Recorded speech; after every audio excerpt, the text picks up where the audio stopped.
Bonjour, dans cette vidéo je vais vous présenter les plus belles randos du Mercantour que j'ai pu faire.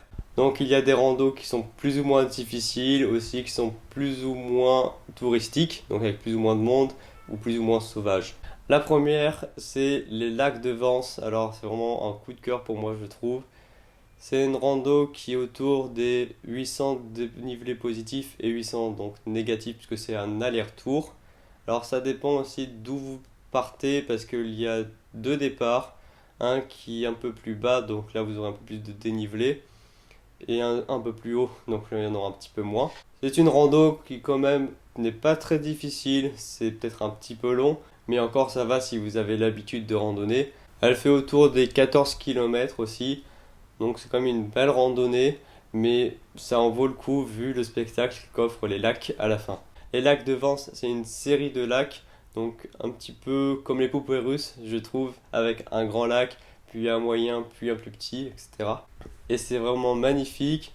Alors on peut faire aussi une boucle avec beaucoup plus de dénivelé encore. Là, je crois que c'est autour des 1150 de dénivelé positif et plus négatif. Donc là, c'est quand même beaucoup plus sportif. Mais on arrive encore plus haut sur les lacs. Mais déjà, lorsqu'on prend les itinéraires plus faciles, on arrive encore au-dessus des lacs avec une super vue. Vraiment magnifique. Je vous le conseille aussi surtout en automne où il y a encore moins de monde et les couleurs sont vraiment juste magnifiques. Pour l'avoir fait aussi en été, donc là il y a quand même un peu plus de monde et c'est par contre quand même très très joli. Mais je trouve quand même que l'automne reste la meilleure saison pour aller voir ces lacs. Une fois que vous êtes arrivé au lac, vous pouvez bien sûr descendre puisqu'on arrive en haut, au-dessus des lacs. Vous pouvez descendre au lac et faire un petit peu longer les lacs. Le tour, je suis pas sûr parce que en face c'est une falaise un petit peu, donc je crois pas qu'il y ait trop de chemin, mais on peut déjà bien longer les lacs et même se baigner, mais l'eau est vraiment froide. Une deuxième rando que je vous conseille, c'est autour du lac d'Alos. Alors là par contre, c'est blindé de monde en été.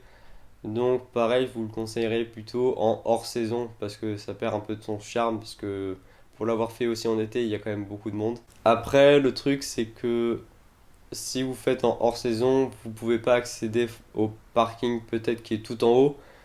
Et donc là, ça ferait vraiment une très très grosse rando, je trouve, si vous faites ce que je vais vous dire. Tout simplement parce que le parking classique qui est payant, eh bien, il est fermé en hors saison. Donc, il faut partir d'un parking qui est beaucoup plus bas. Et déjà, ça fait une rando d'aller monter jusqu'au lac, de faire le tour. Donc, si c'est en hors saison, je vous conseille ça parce que c'est quand même magnifique. Notamment, je trouve, en printemps, parce qu'il y a encore de la neige et ça donne vraiment un cachet assez particulier et super beau. Et si vous partez en été, ce que je vous conseille, c'est aussi de monter vers le col de la Petite Cayolle et de faire un petit peu une boucle. Et donc vous allez avoir deux petits lacs et ensuite vous pouvez redescendre au lac. Et ça fait une très jolie boucle avec une vue magnifique. Et peut-être que pour les plus sportifs d'entre vous, vous pouvez aussi aller sur le Mont Pelat. Si vous faites la boucle plus le Mont Pelat, ça fait quand même une grosse rando.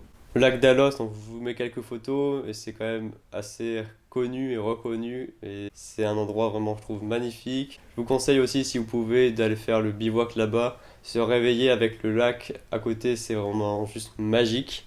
Un autre itinéraire de randonnée que je trouve magnifique, c'est le lac du Lausannier. Alors là, pareil, c'est un petit peu blindé en haute saison, en été, juillet et août, il y a quand même pas mal de monde. Après, pour l'avoir fait aussi en automne, un peu comme les lacs de Vence, il y a presque personne et c'est vraiment juste magnifique avec la couleur des mélèzes qui sont vraiment orange et ça rend vraiment un côté encore plus sauvage. Je vous conseille aussi surtout d'aller peut-être continuer vers le lac de derrière la Croix. Alors c'est pas extrêmement spectaculaire, mais ça continue la rando en haute montagne quand même, parce qu'il n'y a plus d'arbres du tout. Et c'est assez sympathique et c'est vraiment pas très compliqué. Ça rallonge un petit peu parce que quand même le lac du Lausannier, c'est une rando qui est familiale, qui est facile d'accès. Je crois qu'il y a juste à peine 300, 350 de dénivelé positif, plus 350 de dénivelé négatif. Donc ça reste familial et donc c'est pour ça qu'en été il y a quand même beaucoup de monde. Mais si vous pouvez pousser un peu plus haut, il y a un autre lac qui est, alors que lorsque j'étais allé, c'était en automne, il était vraiment très très bas. Mais si vous allez au printemps, à mon avis, quand même, il doit être assez plein et ça doit être quand même très joli. Mais c'était déjà très joli aussi lorsque j'y étais allé en automne. Une quatrième rando que je vous conseille, c'est de faire la Vallée des Merveilles. Alors là, vous avez deux un peu accès, mais il y en a un qui est vraiment très difficile si vous le faites dans la journée, et un autre qui est beaucoup plus accessible. Donc le plus habituel, ce serait du coup depuis le lac des Mèches. Là, vous pouvez le faire dans la journée. Vous montez et vous pouvez aller faire la Vallée des Merveilles. Sinon, vous partez du pont du Comté. Là, par contre, ça fait quand même une grosse rando. Et si vous le faites l'aller-retour entre le pont du Comté, la Vallée des Merveilles, puis le retour, dans la journée, il faudra vraiment se lever de bonne heure et bien marcher. Enfin, une rando que je vous conseille, c'est le Boréon. Et de monter, donc peut-être au refuge, mais aussi d'aller au lac de Trécolpas.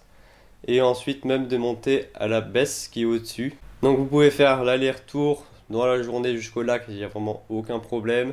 Après, pareil, je crois que c'est assez touristique en été. Moi, je l'avais fait tout début juin, donc il n'y avait encore pas grand monde. Mais après, en plein été, ça doit être assez fréquenté. Ce que vous pouvez faire, c'est une très belle boucle et qui est quand même vraiment sportive pour en une journée, mais ça se fait aussi. C'est de monter donc depuis le Boréon jusqu'à la baisse jusqu'au pas de l'Adre, je crois que c'est ça. Et ensuite de retourner à la Manone des Fenêtres et de repasser ensuite un autre petit col pour redescendre au Boréon. Donc là, je crois que j'ai regardé, ça fait 1100 mètres de dénivelé positif, 1100 mètres de dénivelé négatif. Voilà, c'est les plus belles randos que je trouve que j'ai faites dans le Mercantour. Si vous en avez d'autres que vous avez adoré, vous pouvez me les dire dans les commentaires. Merci d'avoir regardé la vidéo et je vous dis à la prochaine.